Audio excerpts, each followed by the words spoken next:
है तो अगर 1 करोड़ वर्ष का पाप 8 लोगों में बटेगा तो कितना दिन हुआ? 12 लाख वर्ष तो हुआ ना। 12 लाख वर्ष का नरक आपको एक गाय के मारने से मिलेगा। और कितनी गायें मार दी गई और मारी जा रही हैं रोज। आप क्या समझ रहे हैं कि छोटा पाप हो रहा है? इसीलिए जब हमसे पूछा था किसी ने कि आप तो नरेंद्र मोदी के विरुद्ध हैं, तो हमने कहा था नहीं बंधु, तुम्हारी समझ में फेर है। हम नरेंद्र मोदी के विरुद्ध नहीं है। इस दुनिया में अगर नरेंद्र मोदी का सबसे बड़ा हितैषी कोई होगा तो हम हैं। तो उसने पूछा ये कैसे कह रहे हैं आप? हमको तो हंसी आ रही। तो हमने उससे कहा था कि हम केवल उनका लोक नहीं देख रहे हैं, उनका परलोक भी देख रहे हैं।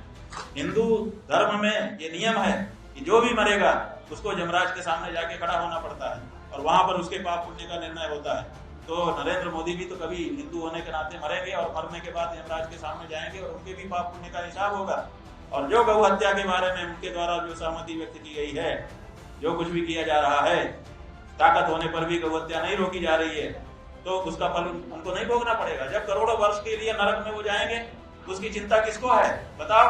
उनकी पार्टी के अध्यक्ष को है, उनके द्वारा बनाए गए मंत्रियों को है, उनके द्वारा बनाए गए राष्ट्रपति को है, उनके द्वारा बनाए गए राज्यपालों को है, उनके नाम पर चुनाव लड़ कर जीतने वाले लोगों को है। लेकिन हमको है, क्योंकि हम अभी भी उनको अपने में से समझ रहे हैं और हमको उनकी चिंता है कि इसका परलोक बिगड़ रहा है। तो हम अपने जो भी अपने आप को हिंदू कहने वाले लोग हैं उनको हिंदू मान करके उनके परलोक की चिंता ना करें तो करेंगे, क्योंकि वो हमारा कार्य है। और इसीलिए हम कहते रहते हैं कि भाई बचो, गड़बड़ी तुमसे हो रही है।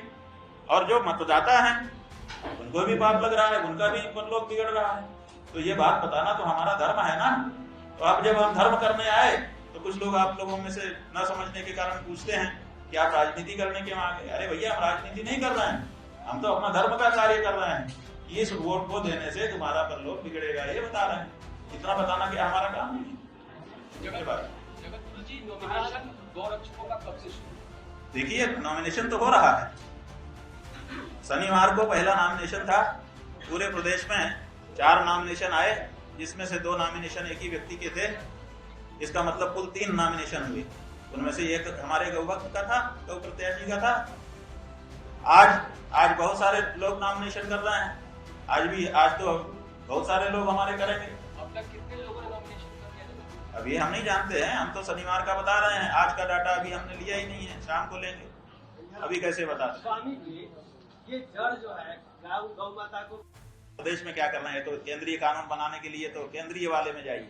तो हम ये कह रहे हैं कि ये राज्य सरकारें गाय को राज्य पशु की सूची में रखे हुए हैं और राज्य के पास सूची है और उस सूची में, पशु सूची में गाय को दर्ज किया हुआ है।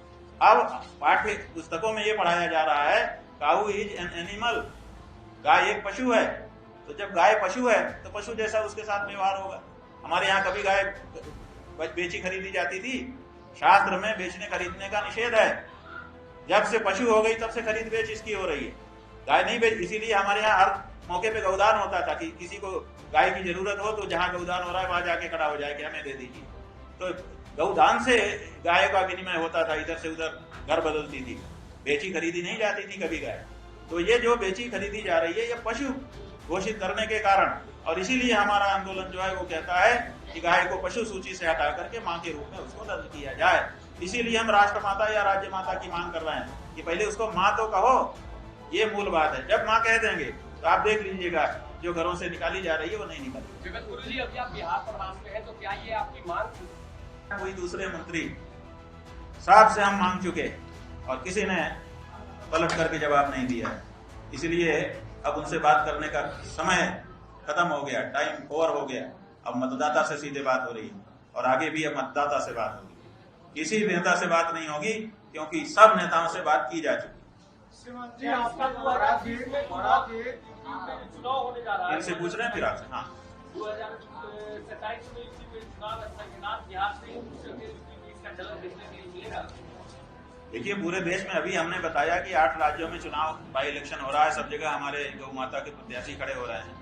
तो अब कहाँ ये बात आपका प्रश्न बन रहा है? आप भी चुनाव लड़ेंगे? हाँ, ये अच्छा प्रश्न आपने पूछ लिया कि हम चुनाव लड़ेंगे कि नहीं लड़ेंगे। तो हम आपको बताना चाहेंगे कि हम शंकराचार्य हैं, धर्माचार्य हैं, हमारी अपनी एक मर्यादा है, हम प्रत्यक्ष राजनीति में नहीं जा सकते हैं, इसलिए हम कभी भी चुनाव नहीं लड़ेंगे जीवन में, और कभी भी किसी पार्टी का गठन हम स्वयं नहीं करेंगे। हम केवल वातावरण निर्मित कर रहे हैं ताकि सनातनी लोग प्रेरित होकर के सनातनी राजनीति देश में शुरू करें और सनातनी जनता की जो पीड़ा है उसको दूर करने के लिए आगे आए। हाँ जी, अरे भाई, जिससे आशा होती है उसको आशीर्वाद दिया जाता है। अब वो आशा उन्होंने चकनाचूर कर दी, तो इसलिए अब धिक्कार दे रहे हैं। आप पूछो। हमारी भाषा है, लेकिन पालते हैं, मरने के बाद कोई दाह संस्कार का कोई ऐसा प्रावधान नहीं है, उसको नदी नाले में फेंक दिया जाता है या फिर गंगा किनारे फेंक दिया जाता है। बहुत ज्यादा ऐसा है कि अभी मध्य प्रदेश के न्यायालय से हम लोगों ने आदेश करवाया है, वहां पर ये प्रश्न आया था और आज मध्य प्रदेश के न्यायालय ने आदेश कर दिया कि गौ माता के मरने पर उनका दाह संस्कार होगा और वहां पर होना शुरू हो चुका है। अब उसको लेकर के हम सब जगह जाएंगे, वो व्यवस्था बना दी जाएगी। आज की राजनीति पूरी तरफ जातीय समीकरण पर डिपेंड है। इसके अनुसार से राजनीतिक दल अपना प्रत्याशी उतारते हैं और उसने कहा देखिए, गौ रक्षक जो है वो गाय को माता मानते हैं, और जब हम सब जात के लोग गाय को माता मान रहे हैं तो हम सब भाई भाई हैं। जाति के आधार पे हम आपस में नहीं लड़ेंगे, हम सब इकट्ठा होकर के अपने शत्रु से लड़ेंगे, आपस में नहीं लड़ेंगे। हाँ, वो जो राजनीति है, जो जाति जाति को आमने सामने खड़ा करके जीत करती है, वो विदेश की राजनीति है। ये देश की राजनीति जब आएगी ना, तो देश के लोगों को आपस में नहीं लड़ाएगी, तो शत्रुओं से लड़ाने के लिए तैयार करेगी। हमारी राजनीति वही होगी। पूज्य गुरुजी, अभी तक आप पूरा बिहार भ्रमण कर चुके हैं, जैसा कि आपने बताया, आपको सबसे खराब स्थिति में गाय कहाँ दिखी और वो कौन सा जिला है? सबसे खराब स्थिति में हमको दरभंगा, जब हम दरभंगा गए तो हमको बताया गया कि दरभंगा नरेश ने गौशाला यहाँ पर शुरू की हुई है, तो हमको बड़ी इच्छा हो गई। ये सुजीत कुमार जी हैं हमारे, ये हमको वहाँ पर लेके गए और हम वहाँ पर गए। बंधु, आपको बता दें, खड़े नहीं हो पाए। फिर हमने थोड़ा सा आंखें बंद की, थोड़ा सा मन को कड़ा किया कि क्या करो, भाग नहीं सकते हो, कम से कम गायें यहाँ तुम्हारी खड़ी हैं तो उनके साथ थोड़ी देर तो खड़े हो। तो मन कड़ा करके थोड़ी देर हम खड़े हो सके, जबकि हमारे जाने के पहले वहाँ साफ सफाई हुई थी, तब ये हालत थी। और अगर हम अचानक गए होते तब क्या होता। तो बहुत सबसे खराब हालत हमको दरभंगा की गौशाला में दिखाई दिया। इसीलिए हमने वहाँ के पत्रकारों से कहा कि राजा साहब तक खबर भेजो, कभी कभी वो स्वयं भी आया करें ताकि पता चले उनको कि क्या हो रहा है। पूज्य गुरुजी, किशनगंज में आपको कैसी परिस्थिति दिखी गाय? किशनगंज में हमको लोग मिले, उन्होंने कहा कि हमारे यहाँ पहले कत्ल खाना नहीं था, फिर रेप हुआ, अब 7-8 हो चुके हैं और यहाँ पर बड़ी हालत खराब है। पहले हम लोग जब गाय के ट्रक पकड़ते थे तो उसकी लिखा पढ़ी होती थी, अब हमारे ऊपर उल्टा मुकदमा लादा जाने लगा और हम गौ रक्षा करने में असमर्थ हो रहे हैं। हमारी मदद करिए। वहाँ के लोगों ने हमको ये कहा। और बताइए। जगत गुरु जी, एक आखिरी प्रश्न है, गौ रक्षकों के नॉमिनेशन के बारे में तो आपने जानकारी दी थी, क्या उनके प्रचार प्रसार में भी आप जाएंगे? हाँ जी, बिल्कुल। अगर हमको मौका लगा तो गौ रक्षकों के चुनाव में प्रचार भी करेंगे, और अगर हमको कोई चढ़ोतरी हुई, उनको कुछ पैसे की जरूरत हुई और हमारे पास हुआ तो वो भी उठा के हम दे देंगे। उनको जो चाहिएगा हम खुले दिल से देने को तैयार हैं। हम चाहते हैं कि गाय की बात अब उठी है तो ये अंजाम तक पहुंचे। उम्मीदवारों की चयन की प्रक्रिया क्या होगी? उम्मीदवारों की चयन की प्रक्रिया ऐसे है कि अभी हमारे पास चयन करने के लिए पहले से खड़े लोग नहीं है कि इतने हैं इनमें से चुन लो, बेहतर।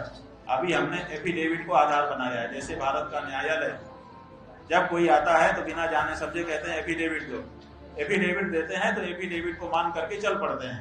अगर उनका एफिडेविट झूठा होता है तो बाद में उनको दंडित करते हैं। इसी प्रक्रिया को हमने अपनाया है। एफिडेविट को स्वीकार करके अभी हम चल रहे हैं। अगर कोई गलत एफिडेविट देगा तो बाद में उसको हम दंडित करेंगे। मेरा ये कहना है कि जिस तरीके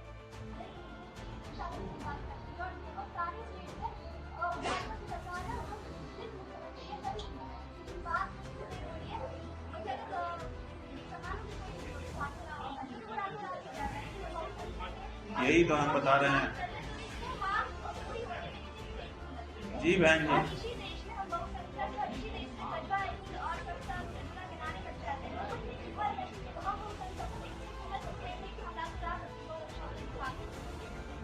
देखिए, यही बात है।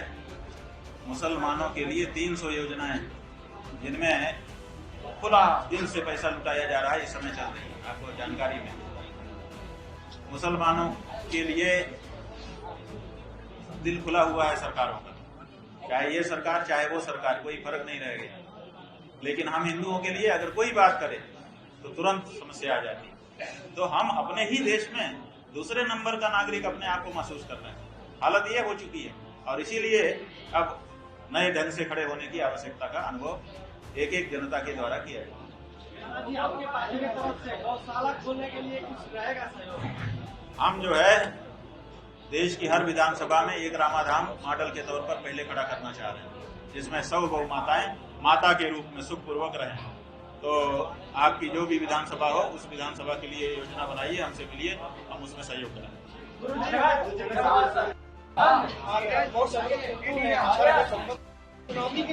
ये बात यह है कि बहुमत और सरकार की बात अभी नहीं है, अभी तो हमारी बात उठने की बात है।